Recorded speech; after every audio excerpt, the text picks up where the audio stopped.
hari Minggu saatnya memancing ikan. Tidak lupa membawa umpan. Kepada hadirin sekalian, Assalamualaikum. Saya ucapkan Assalamualaikum warahmatullahi wabarakatuh. Alhamdulillahirabbil alamin. Wassalatu wassalamu ala asyrofil anbiya'i wal mursalin wa ala alihi washabihi rasulillahil ajma'in. Amma ba'du. Segala puji bagi Allah Subhanahu wa ta'ala yang telah memberikan kita nikmat iman, Islam, serta kesehatan kita sampai kita berkumpul di tausiah pada hari Sabtu ini. Salawat berserta salam semoga tercurah kepada junjungan kita, yakni Nabi besar Muhammad Sallallahu Alaihi Wasallam, sang teladan terbaik sepanjang masa, beserta keluarga, sahabat, dan umat beliau hingga akhir zaman. Hadirin yang dirahmati Allah, kali ini ana akan menjelaskan tentang pentingnya akhlak, adab, etika, dan karakter dalam kehidupan. Yang pertama, pentingnya akhlak. Akhlak merupakan cerminan dari iman seseorang. Rasulullah Shallallahu Alaihi Wasallam bersabda, sesungguhnya aku diutus hanya untuk menyempurnakan akhlak yang mulia. Hadis riwayat Ahmad. Akhlak yang bagi bukan hanya menghiasi diri, tetapi juga menjadi sebab seseorang dicintai oleh Allah dan Rasulnya. Bahkan dalam Al-Quran, Allah memuji anak akhlak Rasulullah. Dan sesungguhnya engkau Muhammad benar-benar berbudi pekerti yang agung.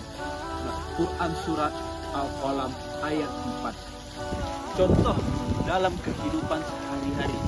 Yang pertama, mengucapkan salam saat bertemu orang tua. Yang kedua, menolong teman dalam kesulitan. Yang ketiga, tidak membalas keburukan dengan keburukan. Sebaliknya, akhlak yang buruk mendatangkan dosa besar, menjauhkan seorang dari rahmat Allah. Yang kedua, pentingnya adab. Adab adalah bagian dari akhlak yang mencakup sopan santun dan tata krama. Dalam Islam, adab sangat dijunjung tinggi. Bahkan para ulama salaf selalu mengajarkan untuk mempelajari adab sebelum ilmu. Imam Malik rahimahullah berkata kepada anak muridnya, pelajarilah adab sebelum engkau mempelajari ilmu. Adab terhadap orang tua, guru, teman, bahkan terhadap makhluk lain akan mencerminkan kebersihan jiwa dan kedalaman iman seseorang. Contoh adab dalam kehidupan sehari-hari: duduk sopan di depan orang tua dan guru. Yang kedua, tidak menyela pembicaraan orang lain. Nah, yang terakhir, menghormati perbedaan pendapat. Orang yang menjaga adab akan dicintai manusia dan dimuliakan Allah Subhanahu wa ta'ala. Sementara orang yang meremehkan adab bisa terjerumus ke dalam dosa kesombongan dan kekerasan. Nah, yang ketiga, etika dalam kehidupan. Etika adalah pedoman dalam bersikap dan bertingkah laku, baik di lingkungan keluarga, sekolah, pekerjaan, maupun masyarakat. Dalam Islam, semua tindakan diatur dengan etika yang mulia. Nabi Muhammad Sallallahu Alaihi Wasallam bersabda, seorang mukmin adalah orang yang membuat orang lain merasa aman terhadap harta dan jiwa mereka. hadis riwayat Tirmizi. Contoh etika dalam kehidupan sehari-hari.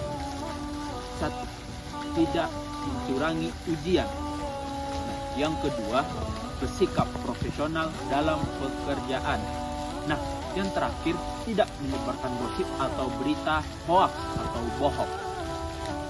Orang yang menjaga etika mendapat pahala dari Allah Subhanahu wa Ta'ala karena telah menjaga keadilan dan kebaikan.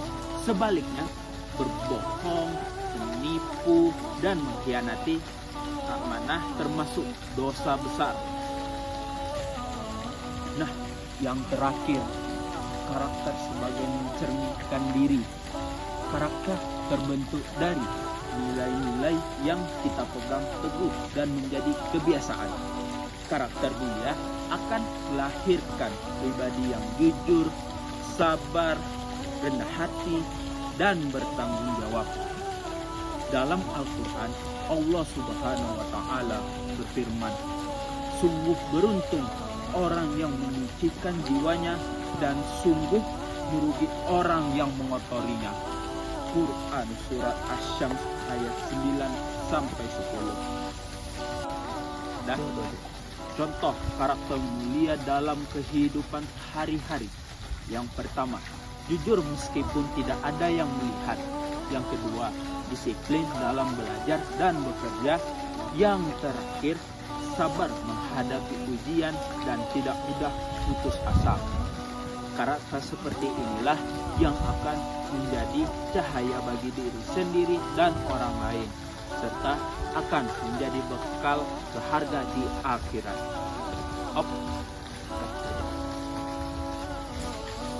Hadirin sekalian, mari kita jadikan akhlak, adab, etika, dan karakter sebagai fondasi Islam menjalani hidup.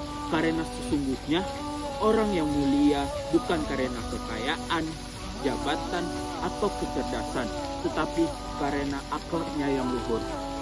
Semoga kita semua hamba-hamba Allah yang berakhlak mulia menjadi pribadi yang dicintai Allah dan Rasulnya. Sebelum saya menutupi ceramah pada kali ini, saya akan memberikan pantun penutup. Pak Topik menjahit kopiah. Kopiah dijahit beludru yang utuh. Wabil taufik wal hidayah. Wassalamualaikum warahmatullahi wabarakatuh.